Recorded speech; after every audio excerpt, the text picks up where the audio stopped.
सदन कसाई मांस काटते थे और मांस काट करके तराजू में जब रखते थे तो दूसरे पड़ले में भार के लिए शालिग्राम भगवान को रखते थे और फिर तोलते थे। शालिग्राम भगवान के भार से एक जीव का मांस भार तोला जाता था और लोगों को फिर बेचा जाता था। एक महात्मा ने देख लिया और देख करके बोले राम राम राम राम, मुंह पे हाथ धर के गए, बोले ये शालिग्राम भगवान है, कितना बड़ा अपराध कर रहे हो तुम्हें, इनसे तुम मांस तोलते हो, इनको दो हमको।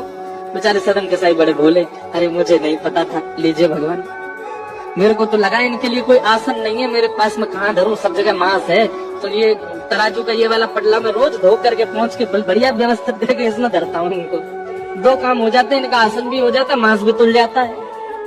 साधु बोले राम राम राम, ठाकुर जी से मांस तोलता है। लेकर के ठाकुर जी को गए, पंचामृत अभिषेक किया, इत्र लगाया, तिलक लगाया, चांदी के सिंहासन पर बैठाया, तुलसी की माला पधराई, मोगरा के पुष्पों से सजा दिया बंगला और नैवेद्य 56 भोग बना करके ठाकुर जी के सम्मुख पधराए और ठाकुर जी से कहा जय जय।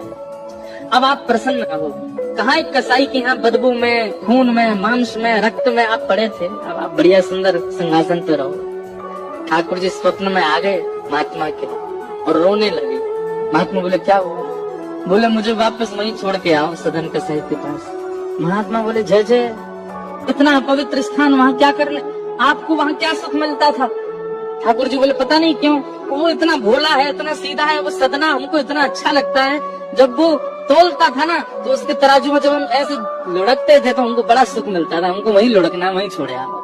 मान गए महात्मा, बोले कि हमने इतना सब कुछ पवित्र आदि सब किया, लेकिन आपको तो वहीं उसी के यहाँ जाना ठीक है। दूसरे दिन सदन कसाई के पास गए और ठाकुर जी हाथ में लेकर के महात्मा आए, सदन कसाई तो तुरंत कूद पड़े चरणों में, बोले भगवान मुझसे अपराध हो गया, आप मुझे दंड मत दीजिए। बोले दंड देने नहीं आए भैया, तेरी भक्ति की सराहना करने आए। दुनिया के लोग पुष्पों से, इत्रों से पूरे घर को महकाते हैं, तब ठाकुर जी को विराजमान करते हैं, और तेरी ये रक्त मंडित, ये मांस मंडित, ये दुर्गंध युक्त दुकान में तराजू पर तुलने में ठाकुर जी को सुख मिला, धर इनको।